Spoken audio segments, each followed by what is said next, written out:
Radio Publique Africaine.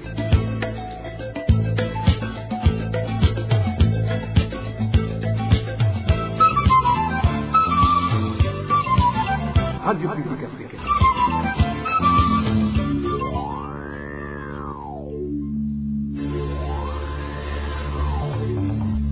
C'est le moment de suivre le journal parlé en français.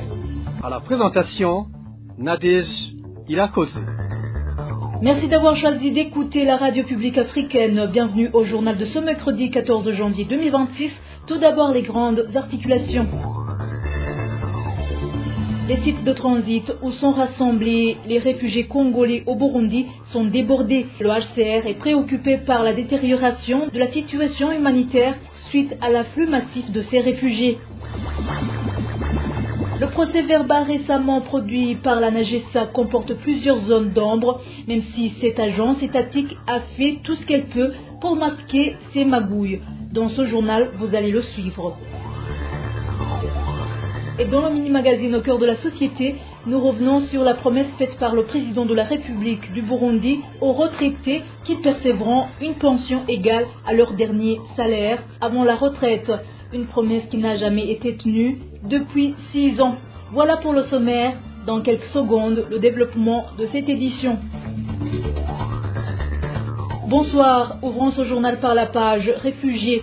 Le Haut Commissariat des Nations Unies pour les réfugiés annonce qu'il est préoccupé par la détérioration de la situation humanitaire au Burundi qui est devenue très critique à cause de l'afflux massif de réfugiés et de demandeurs d'asile en provenance de la République démocratique du Congo. Selon le HCR, au Burundi, les centres de transit et les sites informels où sont accueillis les réfugiés dépassent largement leur capacité, dans certains cas de près de 200%. Le point avec Walter Kwizera.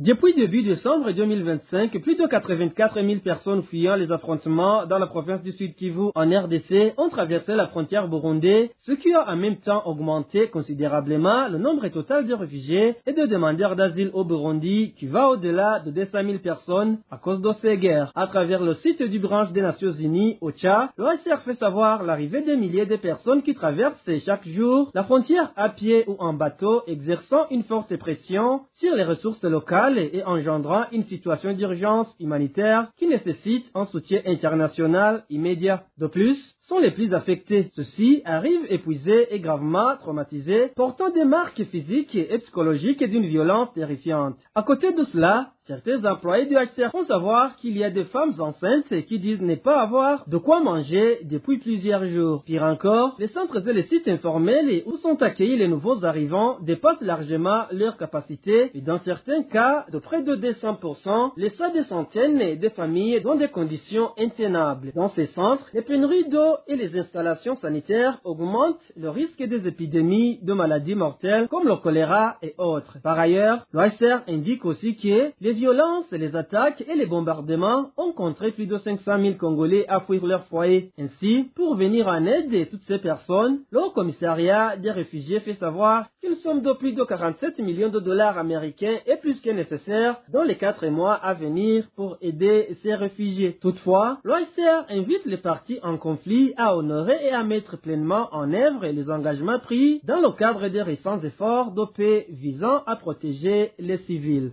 Merci Walter Kwizera. Toujours en parlant réfugiés, les récentes déclarations de la représentation du HCR en Tanzanie affirmant être préoccupée par la démolition des maisons d'habitation des réfugiés burundais vivant dans les camps en Tanzanie sont jugées insuffisantes et en décalage avec les actes posés sur le terrain par ces agents. Propos tenus par l'Organisation de défense des droits des réfugiés, la CDH Vicar. Selon Léopold Chalangabo, président de cette organisation, ce qui est attendu du HCR, c'est qu'il exprime clairement son désaccord avec les actions menées par le gouvernement tanzanien, d'autant plus que des agents du HCR sont perçus depuis un certain temps comme collaborant avec les autorités tanzaniennes dans les opérations de démantèlement des camps de réfugiés burundais. Je vous propose de l'écouter. La CDH Vicar constate un décalage profond entre les propos du communiqué du HCR dans lequel l'agence affirme être profondément préoccupée par les récentes démolitions des maisons de réfugiés burundais dans les camps et les pratiques observées sur le terrain. depuis longtemps, alors que le gouvernement tanzanien mène des politiques d'oppression et de persécution à l'encontre des réfugiés burundais dans le but de les forcer à rentrer. Des réunions se tiennent dans les camps en présence d'agents du HCR. Lors de ces rencontres, certains agents du HCR prennent même la parole dans un climat d'intimidation, avertissant les réfugiés que ceux qui refuseraient de rentrer s'exposeraient à des problèmes. Dans cette même logique de contrainte, la fermeture des écoles a été utilisée comme un outil d'oppression majeure. Le rôle de fermer ces écoles est venu d'un agent du HCR chargé du secteur de l'éducation. Dans son contexte, entendre aujourd'hui le HCR s'exprimer comme si c'était la première fois qu'on entendait parler de cette situation vécue par les réfugiés burundais apparaît profondément contradictoire et difficilement acceptable. Si l'OHCR est réellement préoccupé par la situation actuelle, la CDH Vicar estime qu'il doit le démontrer par des actes clairs cohérents avec son mandat. Cela implique notamment une dénonciation officielle, publique et sans ambiguïté de pratiques du gouvernement tanzanien en matière de rapatriement forcé, conformément à ce rôle d'intermédiaire entre les États hôtes et les réfugiés. La CDH Vicar appelle également le gouvernement de la Tanzanie à respecter strictement les conventions internationales relatives à la protection des réfugiés qu'il a signées et ratifiées. Si les autorités tanzaniennes estiment ne plus être en mesure d'assurer une protection conformément aux normes internationales et aux réfugiés burundais, elles doivent le déclarer ouvertement afin que l'OHCR et d'autres États puissent prendre les mesures nécessaires pour garantir à ces réfugiés une protection affective dans le respect de leur dignité et des droits fondamentaux. C'était Léopold Chalangabo, président de la CDH Vicar. Une courte pause et nous poursuivons le journal avec la page politique. Les Burundais devraient comprendre et accepter que le parti CNDD-FDD n'organisera jamais de son gré des élections crédibles afin que le scrutin présidentiel prévu pour l'année prochaine soit libre et transparent. Leonidas Atungimana, président du parti PPD Girijambo, estime que cela ne sera possible que grâce à un hasard politique. Suivez-le.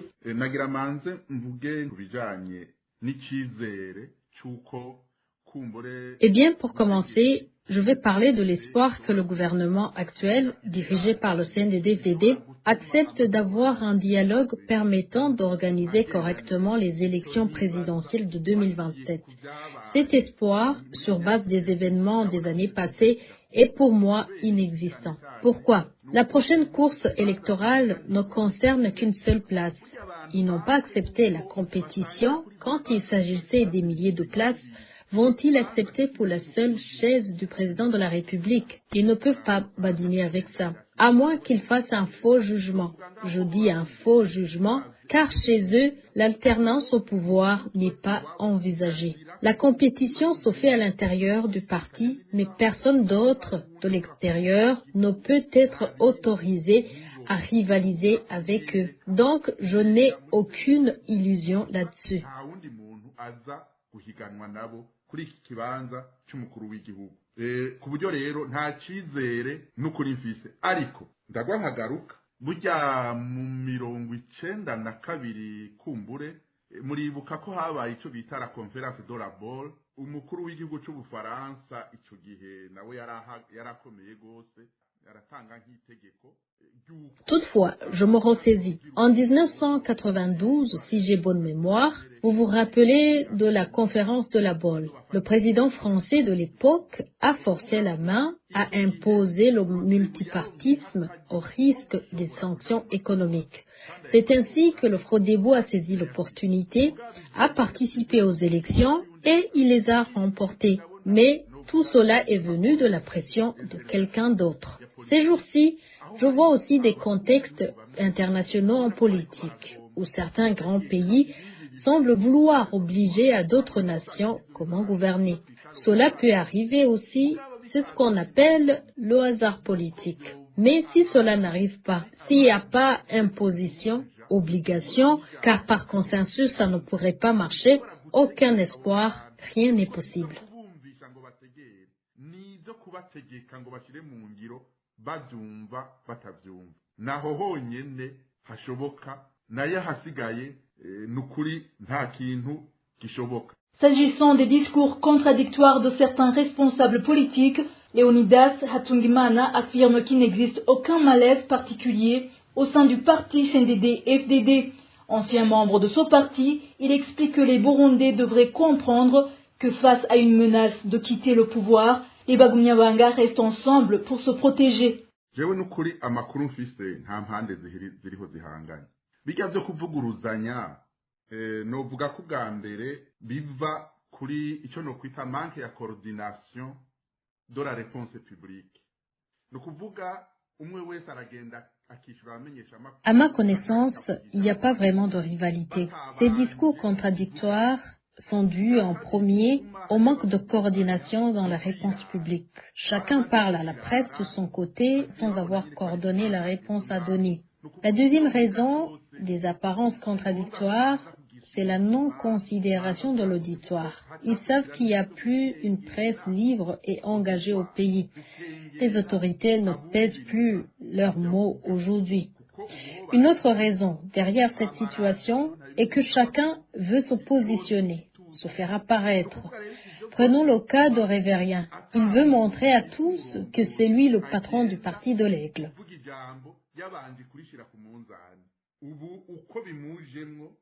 Niko bivuga hanyuma bose umwe wese agomba kuvuga imvugo yo kwiyemera. Umwe wese aramera nk'ugomba kugaragara kuboneka. Dufate nka Reveriano aragomba kugaragara nk'urongoye umugambwe. Yemeza abantu barongoye umugambwe. Shatse kuvuga iki? Kubera umwaka w'ibihumbi 2027 bataravuga neza. Et comme le candidat au présidentiel de 2027 n'est pas encore choisi, chacun œuvre juste pour se faire bien voir. Ils aiment agir ainsi les dernières minutes. Que personne ne pense qu'il y a des rivalités. Et même s'il y en aurait, aucune faction ne s'oppose à l'autre. L'une disant « nous devons assurer une bonne gouvernance » et l'autre « nous gardons le même système ». Tous travaillent dans la même direction. Il faut que les gens le sachent. Aussi longtemps que le CNDD-FDD est financé par les deniers publics, ne pensez jamais à la bonne gouvernance. Ils ne le permettront pas. Donc, je vous le répète, il n'y a pas d'aucun adversaire au sein du CNDD-FDD. Ils ont le même objectif, s'accrocher au pouvoir.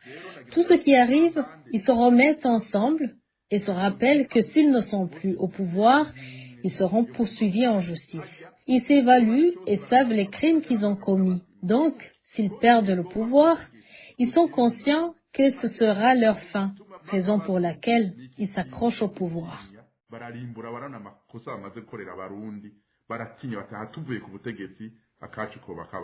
Depuis le début de cette année 2026, des partis politiques commencent à demander l'ouverture d'un dialogue avec le gouvernement afin de mieux préparer l'élection présidentielle prévue en 2027 dans le but de corriger les irrégularités constatées lors du scrutin de l'an dernier.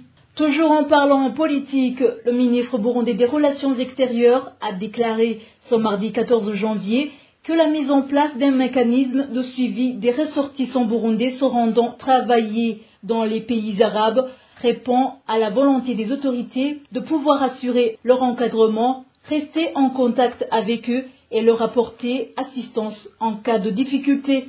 S'exprimant devant le Sénat, le ministre Edouard Bizimana a précisé qu'aucun citoyen burundais ne se voit interdire de quitter le pays au motif qu'il ne serait pas passé par les agences de recrutement officiellement reconnues par l'État. Suivez plutôt Edouard Bizimana, le ministre burundais des Affaires étrangères.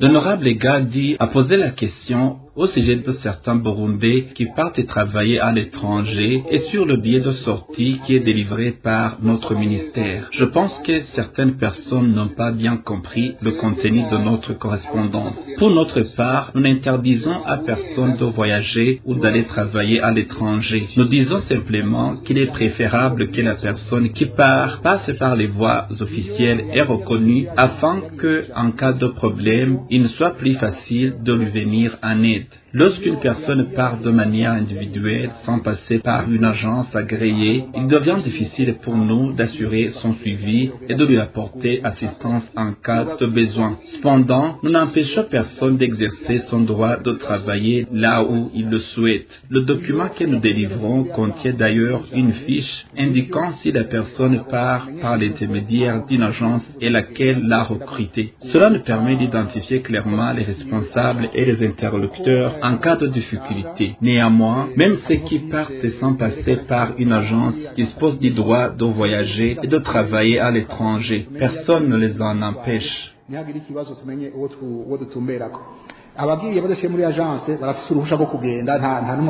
S'agissant des mauvais traitements subis par certains Burundais dans ces pays, y compris des cas ayant entraîné des pertes en vies humaines, le chef de la diplomatie burundaise a souligné que l'intervention des autorités devient particulièrement complexe lorsque les personnes concernées ont quitté le pays en dehors des circuits officiels, sans passer par des structures disposant d'accords formels avec le gouvernement du Burundi. Le ministre a également indiqué que le gouvernement burundais est engagé dans des négociations avec d'autres pays africains partageant des références culturelles proches en vue de conclure des accords de coopération dans le domaine de la mobilité de la main-d'œuvre afin de limiter les départs vers les pays arabes. Suivez encore une fois le ministre Edouard Bizimana.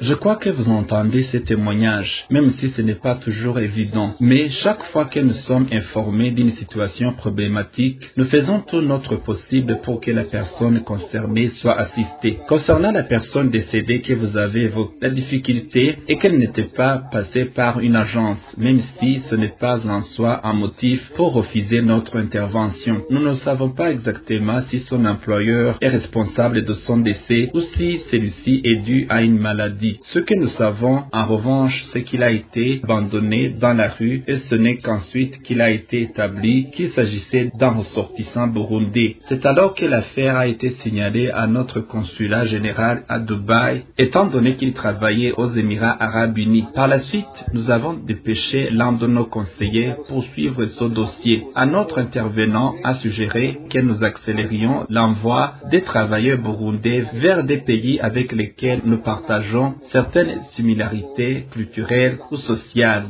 où ils se sentiraient moins étrangers et s'intégrer plus facilement, notamment dans des pays comme le Gabon ou la Guinée équatoriale. Il a souligné que les Burundais, même lorsqu'ils ne maîtrisent pas parfaitement le français, font des efforts d'adaptation et respectent l'autrui, ce qui facilite leur insertion. Nous vous remercions pour cette suggestion pertinente et nous allons l'examiner sérieusement afin de permettre à l'avenir l'orientation de nos travailleurs vers ces pays.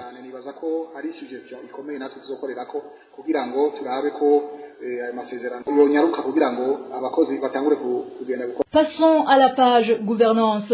Le procès verbal récemment produit par la NAGESA comporte plusieurs zones d'ombre, même si cette agence étatique a fait tout ce qu'elle peut pour masquer ses magouilles.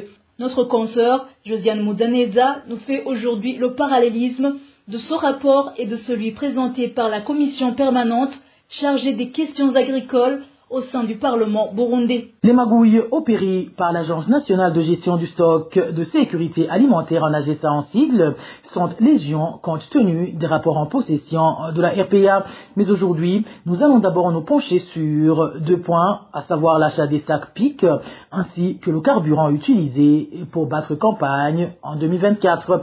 Commençons par les sacs PIC. Selon le procès verbal issu de la réunion du conseil d'administration de la NAGESA, tenu le 30 décembre 2025, il est stipulé que les sacs PIC ont coûté 1 621 620 000 francs burundais. Paradoxalement, au mois de mars 2025, la commission permanente chargée des questions agricoles au sein du Parlement burundais avait tenu un autre langage. Dans certaines localités, les sacs ont été abîmés lors du déplacement. Ils ont dû être remplacés. Cela a coûté 1 551 934 775 francs burundais.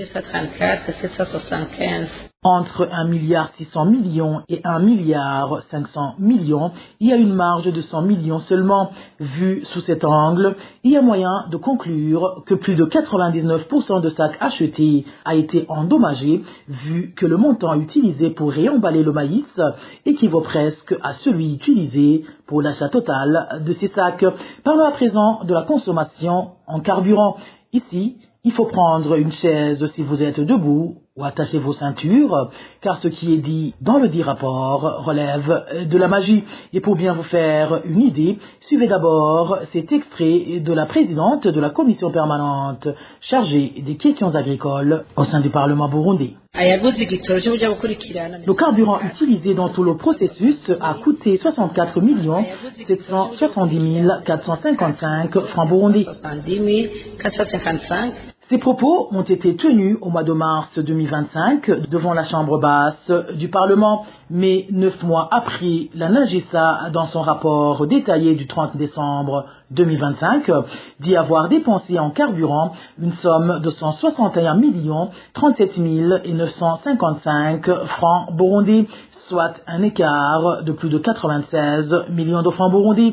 Dans le tableau relatif, la NAGESA dit d'abord que le montant total utilisé pour l'année 2024 est de 70 762 955 francs burundais, mais un peu plus bas, la même agence rapporte avoir utilisé le carburant équivalent à 90 275 000 pour désengorger les hangars, ce qui signifie que le désengorgement a coûté en frais de transport plus que la collecte et l'acheminement de toute la récolte dans tout le pays. Plus étonnant encore, la NAGESA dit avoir utilisé en tout et pour tout une somme de 4 835 811 871 francs burundais en désengorgement, bref, presque 5 milliards de francs burundais. Mais ce qui est troublant, en plus d'être étonnant, c'est que cette agence révèle dans le même rapport avoir utilisé un peu plus de 2,5 milliards pour acheminer une aide en vivres vers la Zambie, achat de ces vivres, chargement et déchargement, transport dans l'intérieur vers le port, ainsi que les frais de location des bateaux inclus. Et ici, les interrogations ne manquent pas car il est très difficile d'assimiler le fait que transporter des vivres d'une province à l'autre est plus coûteux qu'acheminer les marchandises du Burundi vers la Zambie par bateau, toutes charges comprises. Dans nos éditions ultérieures, nous vous parlerons d'autres anomalies relevées dans ce rapport. Merci Josiane Mouzaneza. À présent, page agriculture. Les cultivateurs de café, en particulier ceux de la zone Malamirundi, en commune Kayanda, province de Butanyerera, affirment que leurs plantations de café ne produisent plus rien, faute d'engrais et de produits phytosanitaires qu'ils recevaient auparavant de l'ODK. Le dernier apport d'engrais remonte à l'année 2021 et quant aux produits de traitement, ils n'en reçoivent désormais qu'en quantité insignifiante. Reportage d'Inès Gakidza. L'Office pour le développement de la culture du café ODK organisait normalement chaque mois de novembre une campagne de distribution d'engrais de type NPK à un prix abordable pour les producteurs de café. Mais selon les témoignages recueillis dans la zone de Maramirundi, la dernière distribution remonte à 2021. Ces caféculteurs affirment qu'à l'époque, 1 kilo d'engrais fourni par l'ODK coûtait 900 francs bout, alors qu'actuellement, ils doivent l'acheter eux-mêmes à 3 000 francs burundais. Face à ce prix jugé trop élevé, combiné à un revenu peu motivant lié au maigre prix du café, beaucoup préfèrent ne plus utiliser d'engrais, estimant que les bénéfices n'en valent pas l'investissement. Autre difficulté soulevée est la rareté des produits phytosanitaires. Normalement, le DK menait une campagne gratuite de pulvérisation dans les champs en mobilisant les techniciens moniteurs. Après la récolte, le DK prélevait ensuite 3% du revenu généré par la vente du café en guise de remboursement des intrants fournis selon toujours nos sources. Mais aujourd'hui, les caféculteurs dénoncent le fait que, même s'ils achètent eux-mêmes engrais et produits phytosanitaires, cette déduction de 3% reste appliquée, ce qu'ils jugent injuste. Ils dénoncent également l'inefficacité des traitements fournis et le manque d'engrais, estimant que pulvériser des caféiers non fertilisés n'a aucun impact. Ces producteurs de café appellent donc l'ODK à revoir ses pratiques, à rétablir les campagnes de soutien et à fournir des intrants agricoles de qualité, sans quoi certains envisagent d'abandonner progressivement la culture du café. Contacté, l'ODK reconnaît l'existence de ces difficultés, mais assure qu'une solution est en cours. Nous y reviendrons dans notre édition de demain. Merci Inès Gakiza. Et en page société, 13 familles de la commune Kiremba, en province de Butanyerera, se retrouvent sans abri à la suite de fortes pluies qui ont détruit leurs habitations la semaine dernière. La zone Wugina est la plus touchée, avec de nombreux hectares de cultures vivrières endommagés par ces pluies diluviennes. Les détails avec Nossa Valentin Singilanhabo. Ces pluies diluviennes qui ont causé des dégâts en commune Kiremba de la province de Butanyerera se sont abattues pendant 2 jours, du mercredi 7 au jeudi 8 janvier, accompagnées de vents violents et d'orages. Selon les informations en provenance de la commune de Kiremba, 13 familles de la zone de Wugina ont vu leurs maisons détruites par les intempéries et 3 enfants ont péri dans l'effondrement de leurs habitations. Tous les biens de ces familles ont été détruits et elles sont désormais en situation de famine. Léon Sengendakumana, chef de la zone de Wugina, confirme que plus de 150 hectares de champs cultivés, notamment avec des cultures vivrières, ont été ravagés. 54 familles se retrouvent ainsi sans ressources pour cultiver la terre. Le 12 janvier, des représentants de World Vision, accompagnés des autorités de la province de Butanyerera, se sont rendus sur place pour constater les dégâts et proposer leur aide. Cependant, aucune mesure d'urgence n'a encore été annoncée. Les habitants de la zone de Wugina, commune Kiremba de la province de Butanyerera, lancent un appel à l'aide urgente car 4 ponts par où ils s'approvisionnaient en nourriture et où leurs enfants allaient à l'école ont été détruits. Ces pluies diluviennes ont ravagé plus de 300 hectares de rizières dans les communes de Busoni, Kirundo, Kiremba et Ngozi, également dans la province de Butanyerera. Dans plusieurs vallées, les riziculteurs replantent leurs plants emportés par les eaux. Merci Inosa Valentin Singilangabo. Clôturons ce journal avec le mini-magazine Au cœur de la société.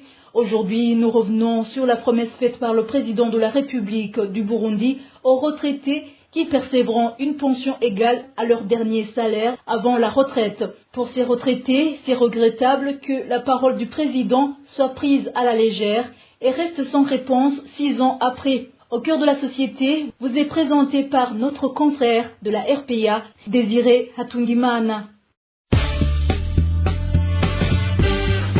Au cœur de la société. Au cœur de la société est une émission préparée en synergie par les radios Inzamba Agatekakawe, Radio RPA Idouya Wanyagihugu, ainsi que la radio-télévision Renaissance.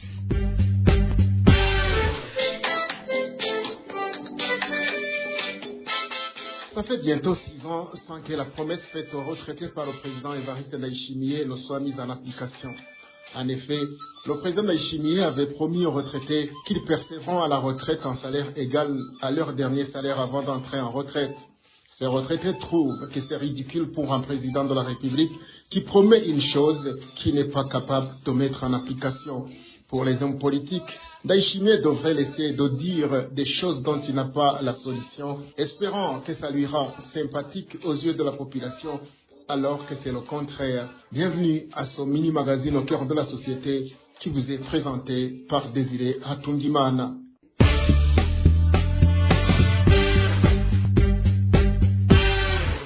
Le gouvernement du Burundi a annoncé la relance progressive du mécanisme visant à revaloriser la pension de retraite afin qu'elle se rapproche du dernier salaire perçu avant le départ à la retraite, indique Jérôme Niyonzima, secrétaire général et porte-parole du gouvernement burundais.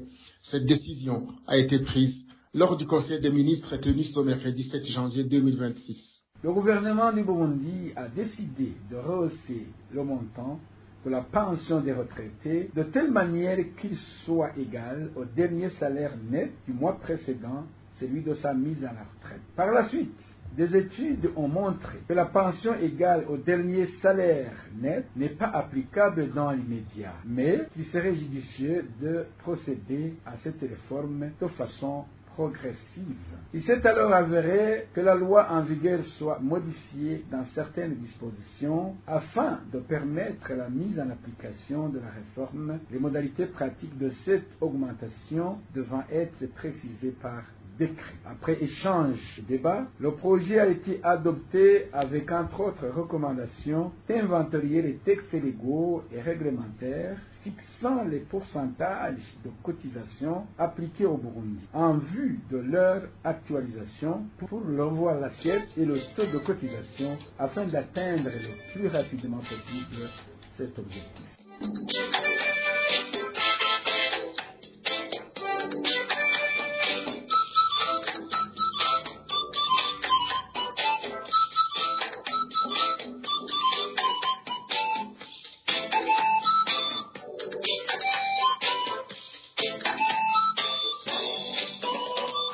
Certains retraités, interrogés par la synergie des médias, qualifient cette situation de regrettable et de décevante, soulignant que la parole présidentielle reste lettre morte près de 6 ans après son engagement. Suivez-les.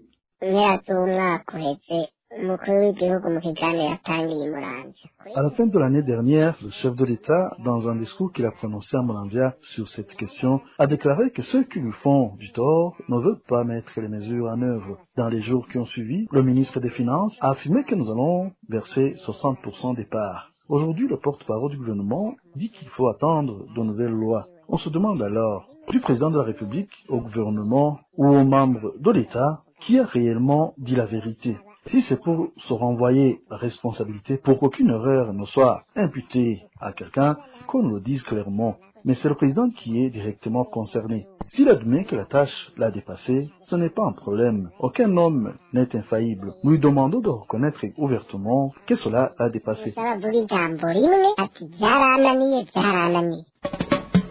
Nous les retraités, nous éprouvons un sentiment de grave déception d'entendre que le gouvernement a déclaré qu'il n'est pas capable de mettre en application la promesse du chef de l'État, Évariste Ndayishimiye. À vrai dire, on pressentait que rien ne pouvait se faire sans un régime qui a adopté une politique basée sur le mensonge. Il faut que les Burundais sachent que cela constitue une haute trahison du gouvernement envers le peuple et que la sagesse burundaise condamne fermement tout acte de trahison. C'est un manquement grave qui ne sera jamais toléré, d'autant plus que les retraités s'enregistrent chaque année. Dire donc que le gouvernement est incapable, c'est faux et archi faux. Il ne l'a pas voulu tout simplement.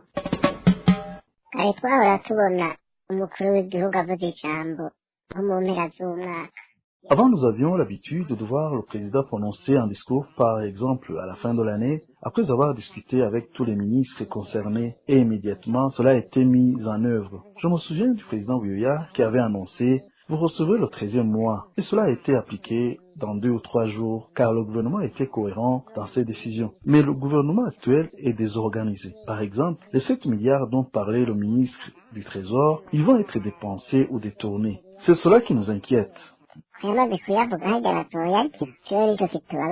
En constatant que les retraités n'ont pas encore reçu leurs indemnités qui leur avaient été promises par le chef de l'État depuis son ascension au pouvoir il y a bientôt 6 ans, cela montre qu'il fait des déclarations sans avoir vérifié au préalable si elles sont réalisables.